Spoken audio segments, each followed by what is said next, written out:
Baimboka mbote mingi esengo eza ya koyeba ete bozali ebele liboso etando eke na bino pona kolanda émission na bino boza kolinga ezongisi elengi vraiment na bandako na bino na matoi na bino na miso na bino ezali bongo uwe Tshisekedi boko kamwa komona kelelo ezali émission spéciale oyo na ko présenter yango ngai mokote nazana ndeko na ngai journaliste ye kombo na ye Bravi Matadi azali bongo mopanzi sango na Super New Communication na ye elongo tokoyeba na bongo ko tuna mituna na oyo azali invité na biso pe toko présenter ye kala mingi te mais yambo ete tokende pas invité na kolingana tika pe maloba epai ya ndeko na nga mwana mboka Bravi Matadi ye pe ayeba ko loba mo liloba yambo ete tokota vraiment na masolo ya lelo mbote mwana mboka Bravi Matadi na sepeli parce que tout le monde a dit lelo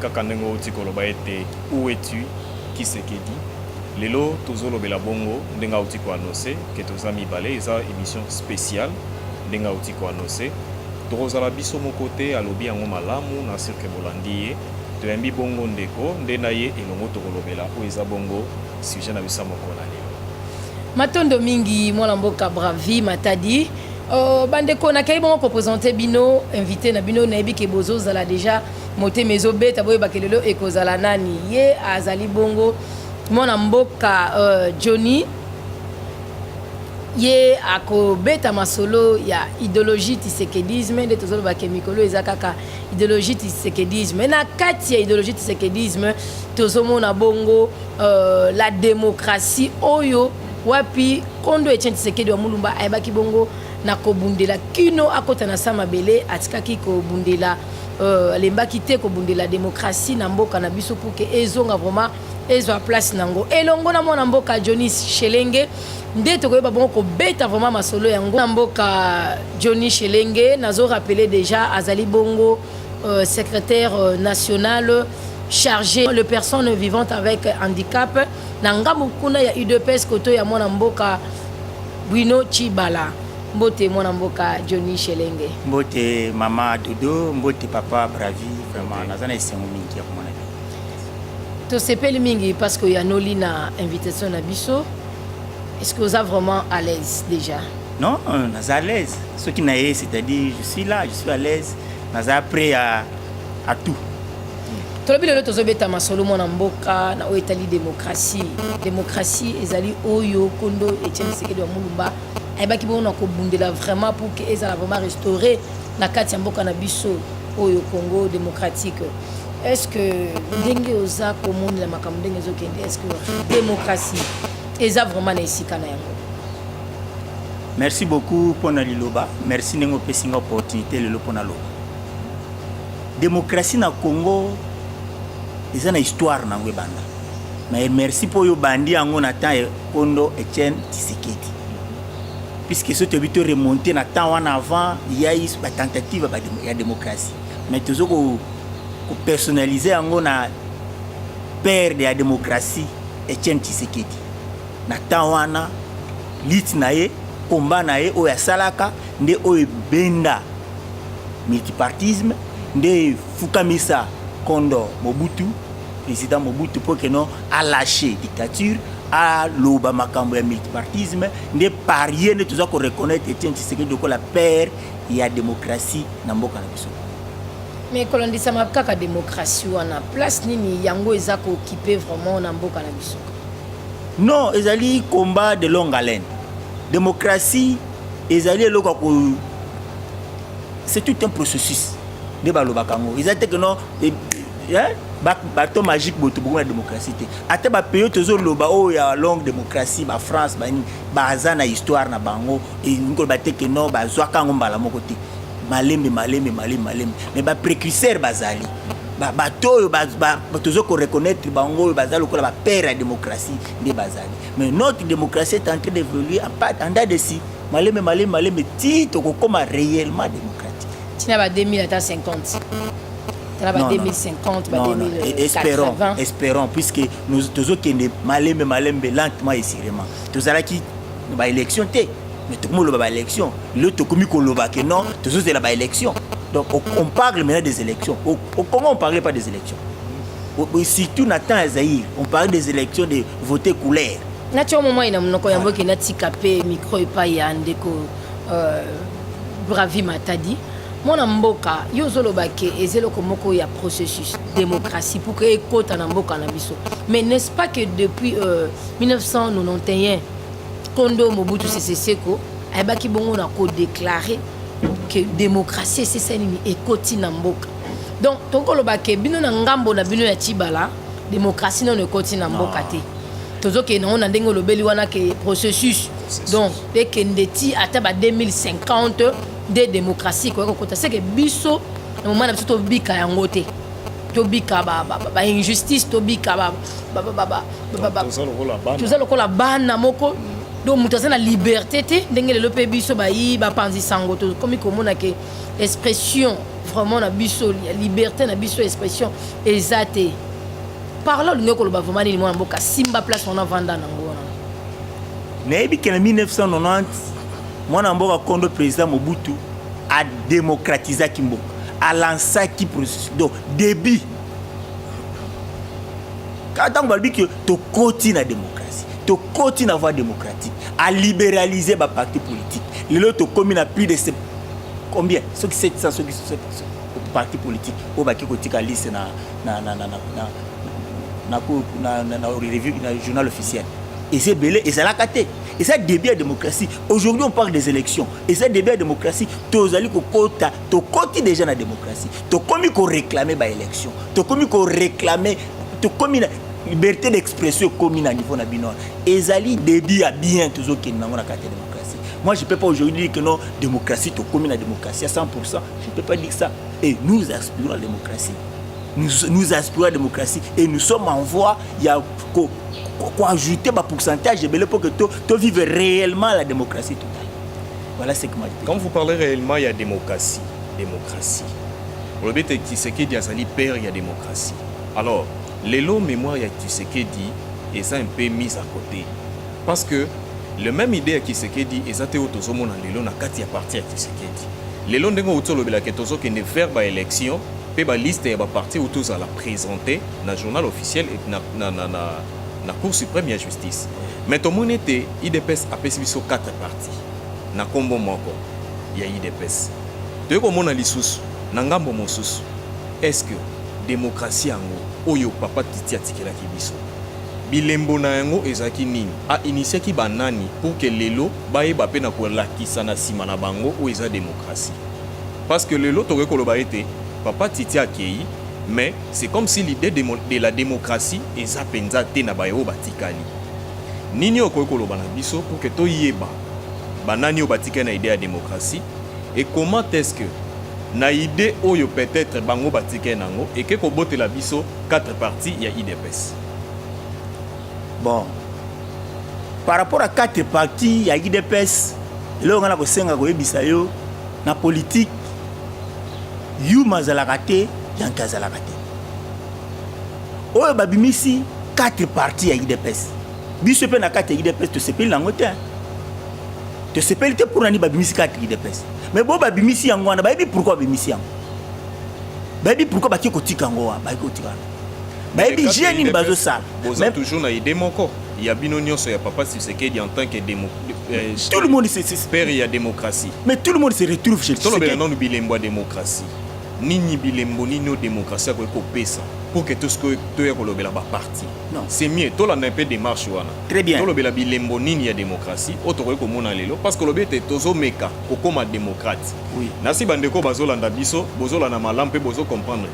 Ndeko Johnny Chelenge alobiete tozo meka pour que lobby d'ici 2021 ou 51 ndenga ote koloba ndeto ko koma démocrate. Alors c'est nga bongo te o wana nga na biteli ndeko journaliste mutolo. Alors nga na biki ezali processus o tozo ko keni nango o ebandaki depuis 1990 o ebanite ko suka quand o ebanite ko trouver compromis poto comme totalement la démocratie. Non non, nous sommes déjà dans la démocratie mais en voie d'être réellement démocratique. Le pays je peux pas dire aujourd'hui que notre commis vraiment démocratique. Je sais que notre pays, c'est la République démocratique du Congo. Mais la démocratie au Congo, ça part lentement et sûrement jusqu'à là. Mon amboko limbisa. Ce que banani oyo esengeli ba mettre vraiment en place démocratie yango. Et ça te bino ba iboza déjà na kati ya gouvernement. Non. Bino ba ibozo kamba mboka. Tokende malembe. Bo poser nga mituna malembe po naeba ko répondre bino normalement. Omeli pe matin. Na meli pe matin. Je suis là à l'aise, je sais comment répondre à la question moko. Bo tuna nga question moko na répondre bino clairement. OK. Bilembo nini ya démocratie pour na répondre na mutuna ni wala. Premièrement sur le multipartisme.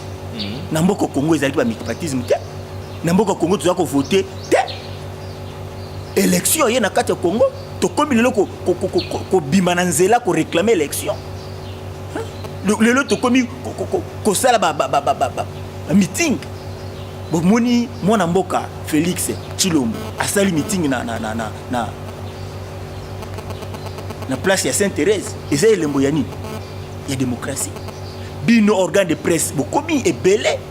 Et ça elembo ya nini? Ya démocratie.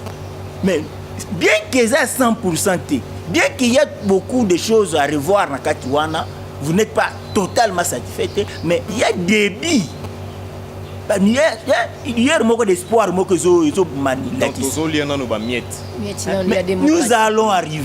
Nous allons arriver, donner le temps au temps.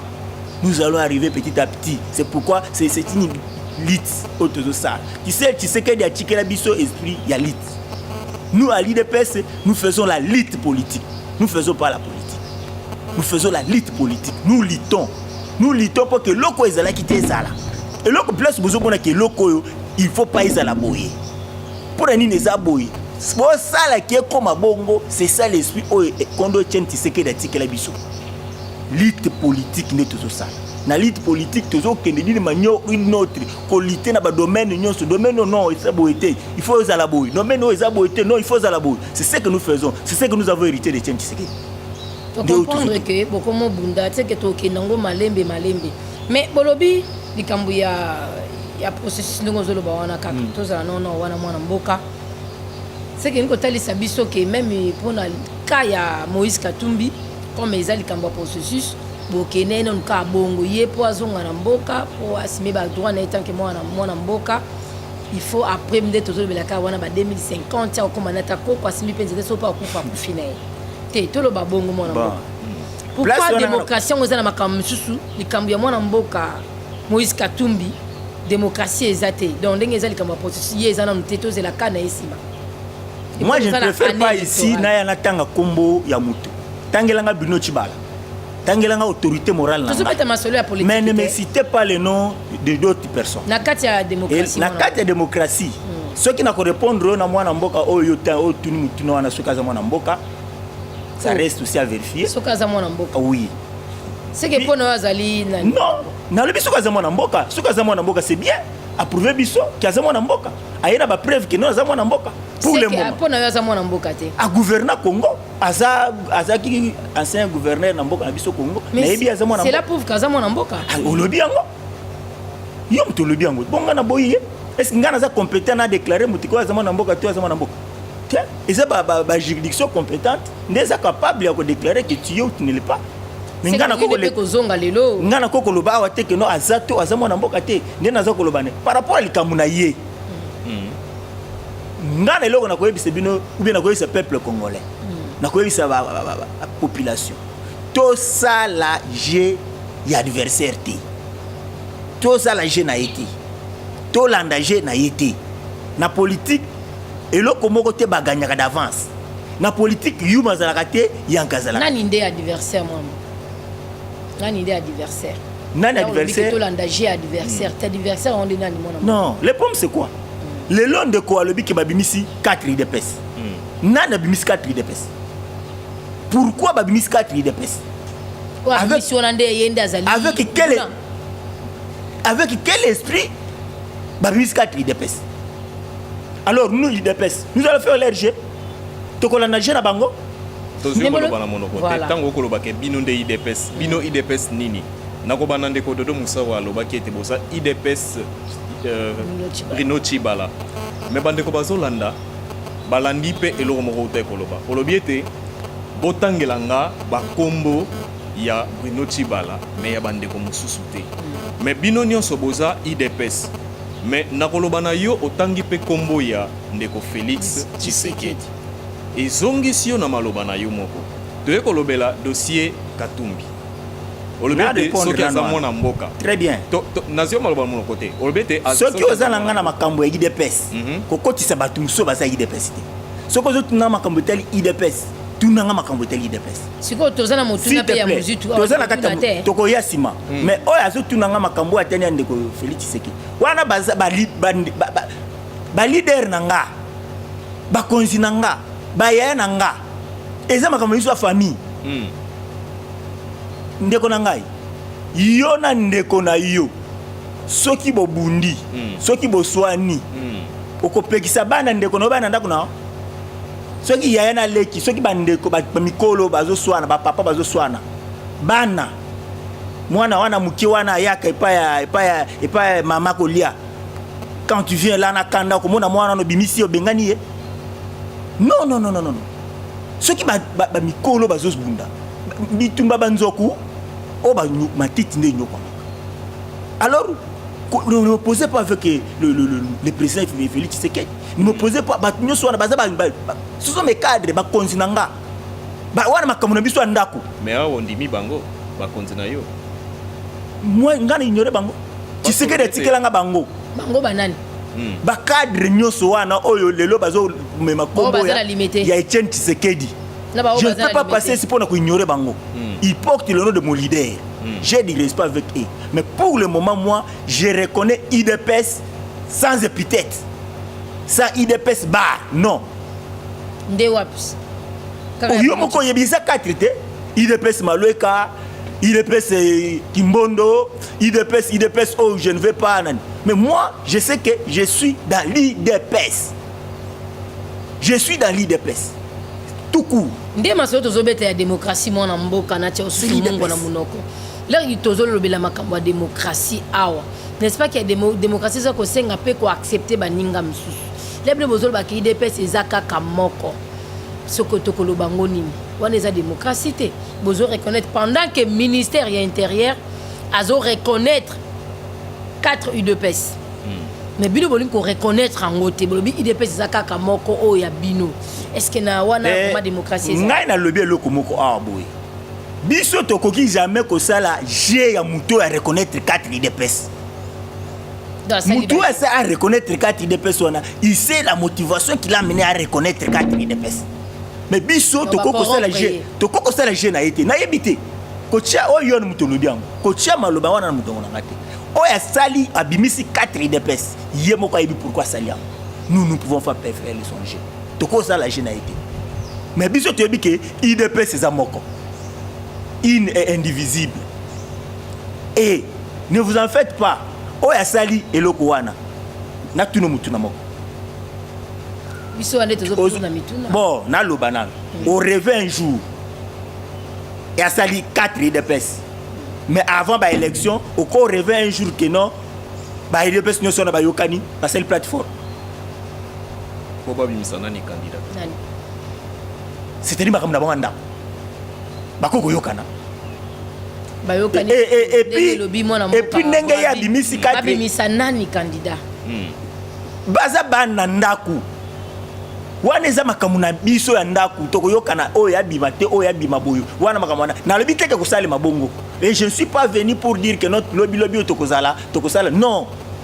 Na lobi nanga ça ba je comment ko bobande ko sala biso que non et je suis pas ici venu Moïse est toujours avec nous pendant que Moïse n'était pas avec vous. Moïse azaka mwana ndaku wana ezaka banini za ba je Moïse est avec nous. Ya pas bolingo sala teke bobanda ko loba que non voilà bozana ba oya limité bozana ba ona mubaki bozana ba oya wapi. Papa maman au présenter ngai secrétaire national à charge des personnes avec handicap. Je ne suis pas le porte-parole du parti.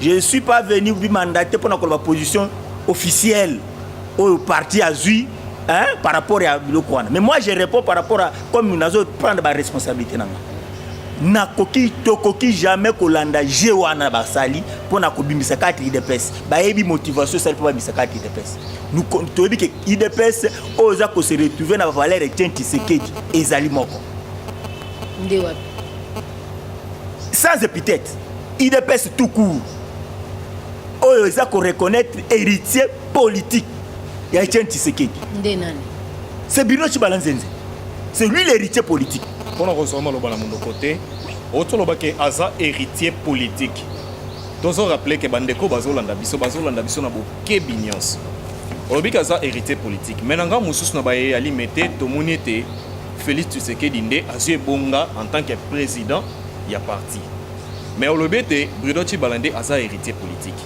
esalami ndenge nini baye fe wana non voulez-vous quoi babimisi kati IDPS oyoka ba IDPS mosusu wana ezala sans président soki oyo aza na limité aza héritier biologique il a hérité de son père c'est normal il n'est pas politique mais maintenant qu'est-ce que je peux dire si la politique l'a adopté et là l'a voté mais vous voulez me dire moi qui ngana boya qui ne reconnaît pas que non yaza mwana président Tshisekedi nana yibete ngamoko na yebaki nazaki na yazaki secrétaire national nanga nazaki na ye to yebaki du vivant de président Tshisekedi anomaka secrétaire national en charge des affaires étrangères mwana na ye en plus là Etienne Tshisekedi akufi bino nyonso bo kimi bolongwe kuna limité boke sala makamna bino boke ko rejoindre mwana mboka Kabila azali chef de l'état pour que boka bwana ba oyo wana bokoma ennemi ya peuple famille politique ce n'est pas seulement les cadres ce n'est pas seulement les cadres là les présidents les secrétaires généraux non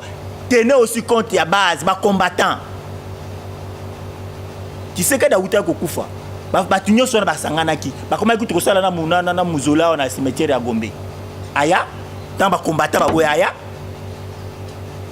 donc tenez compte ya base wana oyo bino bacadre bosali oui base lobini base ndimi aya c'est ça ce que vous allez vous tenir compte de ça donc nous sommes là l'IDPS c'est parti il y a ba bourgeois hein parti à base. Il y a base, ma combattant il ne faut pas déclarer. Voilà ce que je peux dire. Non, le belé était tomoni famille gouvernement à ça en premier lieu. Mais kaka batangwe utoleka. Ngambo toujours à gouvernement et pas yopi moi namboka Bruno Tshibala azo diriger gouvernement ya République démocratique du Congo.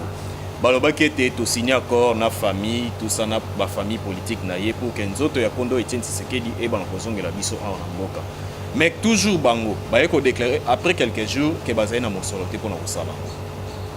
Mais aussi longtemps moi na mboka Bruno Tshibala ndem tazali to ya gouvernement mokolo lelo oyo outa ko soulever olobi ke bino nde bozolanda IDP marche ya papa Etienne Tshisekedi est-ce que na obokangaki na congrès na o eza exécuté au traitant ndenge ni très bien yo monte qu'après congrès ba avancer salemi yo monte qu'après congrès quand même batu bakutani quand même eloko wana olobi bimi décision bimi qu'il faut Tshisekedi aya mais y était et akoya quand décision mais date chamina nous te ba processus okende il faut ba tongana nous kuna place ba kunda ye il faut au gouvernement tcha ba moyen tout ça oui bi peut que notre zone na kati ya processus ba élection tout ça ba moyen za iko za disperser du moyen di manyo notre deko Johnny pona kozoma lo batena monoko boloba ki ete nzoto ezoya kala tête ozo publier date pour que nzoto ya kondo Etienne Tshisekedi ezongela biso na mboka ba imboka ndengo lobina ba combattant bazo zela ba mona nzoto ya papa na bango mais kino lelo datango échoué congrès est-ce que congrès nengo lobi ke bilembo emonani et aboutir mais population amoni yango te parce que nzoto eyete kosolo les amba bete kolo balikamo ko échoué te date zalaki na numi bachaki na date te mais o bolobaki ke zoya toloba ke zoya pe tolobi ke koya tolobi ke koya date e ko chama date chami na ndiko to doba ki mwana nzambe oyebi buye ya mwana nzambe na lobi Rosil Chimango akufi il y a ce qui se disait au corps ezate au corps baïba au corps baboma corps ebimit ya kufisi makondo non j'ai un exemple là pour dire que non quelle que soit la durée de la nuit le soleil apparaîtra kondo Tshisekedi akoya na mboka oyo bakokunda ye na mboka oyo tokolela ye tokosalela monima na mboka oyo ndenge autorité morale président Bruno Tshibala autorité morale son excellence alobi ke azali capable ya kokende ata na makolo ata na pusu ata na vélo koluka babrebi égaré mpo na intérêt ya parti mpo na intérêt ya Tshisekedi mpo na intérêt ya UDPS azali capable azosala yango omoni lelo bakoya babrebi egara onde banani mwana mboka nde ba Félixo nde ba Kabundio nde ba mama Divine Munani nde ba Monique Kitoko nde ba Peter Kazadio nde banani nde ba mama journaliste na yebisi yo awake IDPS za parti ya bakadre te kotangela nga bakadre te. Ne m'opposez pas avec mes cadres. Ne m'opposez pas avec mes leaders. Non, IDPS c'est un parti. Na lobi boyi, IDPS c'est un parti ya masse. IDPS ne sont pas des cadres là. C'est pourquoi mon cadre moko ba déouté balongolié. Cadre moko ba s'auto-exclure. Pour nani po cadre IDPS c'est un parti ba cadre te. Kotangela nga komba ba cadre te. Ngala za cadre na IDPS. Mais na koko bébé c'est là balongoli ngana. Plan na bino eza ya kozwande ba combattant batikali. Base, IDPS za parti ya base. Ayon bo récupérer ba ya pa na bino bango nyonso. Té, base kenda té. Allez, la base se retrouve en Tshisekedi. IDPS limité kufa. Non, la base se retrouve bon biso siège na biso ça. Si ouais siège na biso ça. Ouais. Ils ont limité. Siège ça. Mona mboka tika kozoba biso. Ils ont limité mais tout le monde a cabinet au siège à côté. Ils ont siégé Jean-Marc Kabound au bauti ko reconduire. Yenda zakaka kuna. Mais pourquoi tu ozobeta non, processus des ali ko kende. Nabi que c'est un processus. To za na ndenge to mimela ki di kambongo. To kende ki nango bat musuba na compréhension mususu bat musuba na compréhension mususu. Tozo pesa temps en temps. Procès na justice. Et ko kate makambo. Biso pe toza pe IDPS ezali base IDPS de base papa na zo biso za ba cadre wana te IDPS biso ba cadre te IDPS za base se retrouver na kati Tshisekedi eza de base wana mukolo ezali okomona base wana ekozonga moko tozo chité déjà mais nalingaki vraiment mon mboka Bravi Matadi a abordé si jo azana ngope makasi ya muzitu pe na simanango tokoluka pe tobeta lisolo mukie ya méga meeting o bino bozobenga méga meeting tonga to découvrir pourquoi bozobenga ngo méga meeting bino comme ko sala organiser ba événement pour na ko prouver bien pour na ko contredire bien pour na ko na ndenge ya lokola concurrence to penini mais avant que to aborder sujet wana mon mboka Bravi a beta na lisolo ya muzitu to bandenge kokoya no la pena yango. Merci ndeko Dodo Moussaou. Toloba boye Muzitu Adolphe Muzitu. Oyo wapesa ka premier ministre ya tango wana. Alobiete na 18e tribune oyo uteko salama alobiete ni toko ko sala soki monsieur Kabila a organisé ba élection d'ici le 23 décembre 2018 oyo. Atuni mutuna wana. Alors tozongi songo lokole panabi. Nini toko ko sala soki papa Kabila monsieur Kabila a organisé l'élection d'ici le 23 décembre oyo nini ça toujours na idée ya démocratie oyo papa Titi atikela moni ba mituna mususu bino bandeko ba journaliste boye baka na mituna mususu moni mutuna wana c'est une provocation. Au moins les ali provocation. Ba provoquer nani? Pas provoquer le peuple congolais. Nandengeni. Comment yoko kuluba o tuna batu ke no sok to komidat wana ba élection sa limité. Yemoko asangajaki, yemoko asa lobby qui y a des élections. Yemoko chef de l'état ou to ça la conférence de presse a lobby ba élection eza. Pona kozoma lobate mwana mboka. Pona kozoma lobate bolimbi sindeko Johnny. Mwana mboka Adolphe Muzitu a posé question pour nani. Tomona ki na 2006. Tango balobete l'élection au salama, l'élection salamaki. Tomoni na 2011, l'élection au salama, l'élection au salama. Mais l'élo déjà toza na 2018. Et pas wapi l'élection fallait et salama. Je crois bien en 2016. Si j'ai une bonne mémoire, fallait salama en 2016. Toza ki na l'élection te. Te 2017, le lenge boy moko. Tolobete papa Titi alobiete Torolongolaye na décembre. Décembre bana mboka ba telemaki ba tchaki makelele kozela été Papa Kabila atika pouvoir pour que biso to agir na démocratie comme il faut. Mais et ça les m'a quitté. Lelo to comme en 2018. Nini to ko sala soki ba élection yango esalamité. Nde motuna na ye e ko la lobe wana. Analyser situation nyonso nda tuli motuna. Très bien. Suite à analyse nyonso ya sali. Mais abosani keno makamu nyonso wana ememaki biso na centre diocésain. Et na simanango autour ya basango accord moko esalimaka. Ye moko mokonzi ya mboka aldalaka déclaration bakomango na accord. Mais accord wana mboka eza respecté te soki na ko tia au moment ina mona. Silisa. Bakomango na accord. Ba aloba ako se représenter te. Tolo babongo. Élection ekozala. Élection ekozala.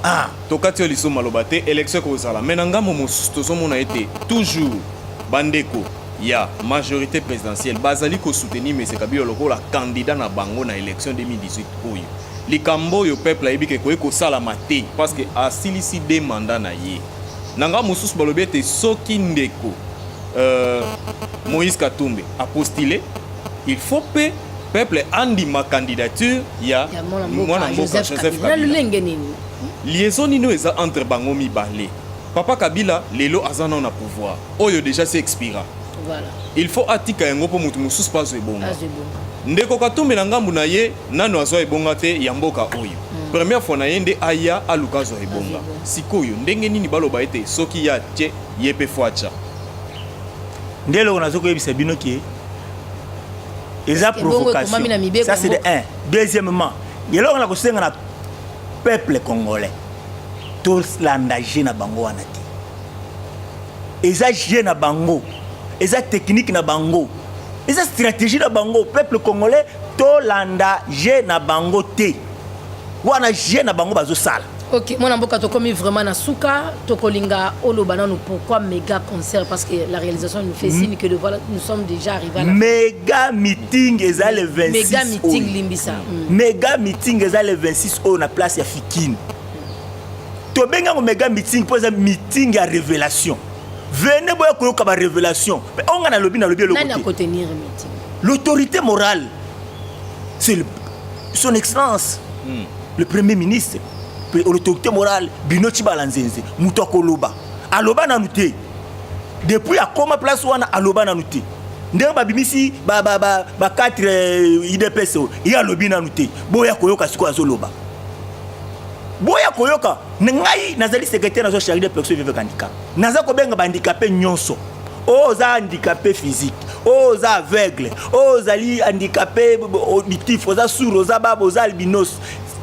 place yangoyo place yango bafungoleli bino boya na ba projet na bino boya na makambo na bino bozana ngo son excellence le président du parti son excellence l'autorité morale Bruno Tshibala animi a financer ba projet de société bino bozana terrain yango yo propice ozala ki délaissé boza ko lokola bandika baza ko zala occuper te lelo bafungoleli biso esika lelo son excellence a tie esika a nommé secrétaire national onga nazali alobi ke yo tala makambo nyonso etale bandikapé benga bandikapé lelo nazo ko loba boye toza sur terrain toza ko zo ba structure nyonso ya ba personne vivant handicap na ba projet na bango à court moyen et long terme mwana mboka andimi à soutenir andimi à appuyer bango caractère réunion sociale ma semaine oyo tozo préparer meeting eza méga meeting puisque ba couche nyonso ko za la représenter ba couche nyonso ba handicapé baza ebele ba ko za représenter place totondi mona mboka mais to kozone émission poto beta masolo juste kaka ya domaine no wana spécialité na yo wana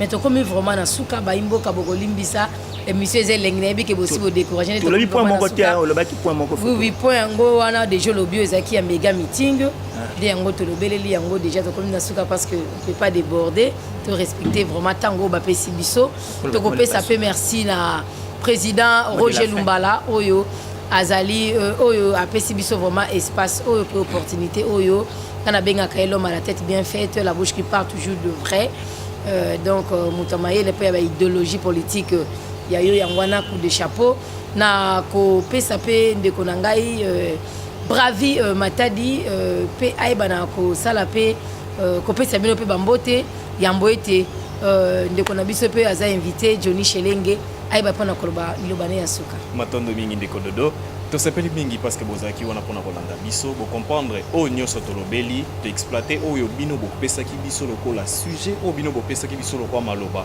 tomemaki yango epa na bango mpona kodebatre yango yango topesi bino botondi bolemba te mpona kobenga kokomela biso na banzela nyonso ya Facebook, WhatsApp, même imo SMS normal toza wana mpona koyamba bino mpona ngai napesa banani merci soki eza pa ya Joyce Antona te le coordonnateur oyo asalaka ke tozala ntango nyonso matoni mingi epai na esika azwami mpe topesi lisusu mbote mingi na équipe rédactionnelle mobimba ya Super New Communication oyo basalaki ete nasi retrouven awa na oyo esika mpe merci mingi na mama dodo oyo ayambi biso mokolo lelo nde topartageaki expérience oyo ya mokolo lelo na yeno matondo mingi mwana mboka bravi matadi ndeko na biso totondi ope toyebi te soki liloba mpe ya suka mpona bokabwana lelo parce que tokozongela oyo lisusu tobeta masolo beaucoup plus ya domaine na o wana vraiment liloba suka ezali kaka mo ya espoir oyo naza kopesa bandikape tozalaki mpenza délaissé bandikape tozalaki deja baza kokipe biso te mais tomoni mwana mboka bino Tshibala aye kopesa korevivre lisusu mposa wana ya kosoutenir bandikape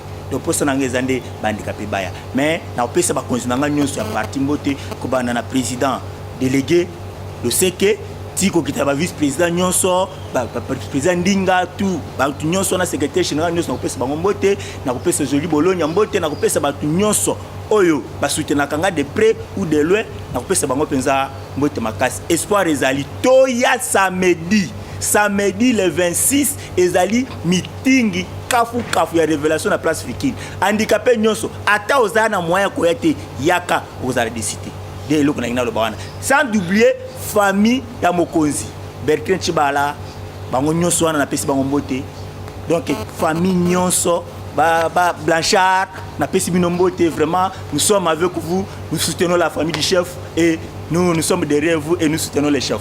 Vraiment ce qu'il faut dire. Ok, Matondo, Zalaki Bongo, Mwana Mboka, Johnny Chelenge, Tolobaki Azali, secrétaire national chargé, il y a des personnes vivantes avec handicap, Bomoni a binako développer Bongo, à Talissi, à Solo, Nabité Ngamoni, Yazali, Soki Mitune Zali, Baimboka Tolobaka ete Bozal libre ya kokomela biso tope kobenga biso na ba numéro oyo eza bongo fichier wana oba ba petit écran na bino en tout cas pour na biso to kabona bino lelo mais botika la kaka scotché et puis branché na antenne na bino RLTV tolobi bomoni pe to komi Congo yanga na yo RDC TV nde bokozon su na compte internet na YouTube pe to kotia on ba groupe na biso WhatsApp soko lingi to koti so pe na groupe WhatsApp na biso komela biso kana numéro oyo to tie signe ya WhatsApp wana to ko ba pe ko ajouter na ba groupe eza ebele o toza ko développer ma solo ya mboka makambo etali beaucoup plus politique ya mboka na biso to tiki bino botikala malamu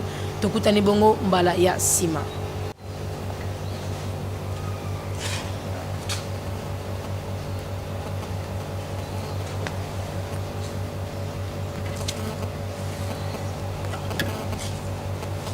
Congo Nanganayo avec Joe Pepe Mvunzi. Congo Nanganayo avec Joe Pepe Mvunzi. www.congonanganayo.tv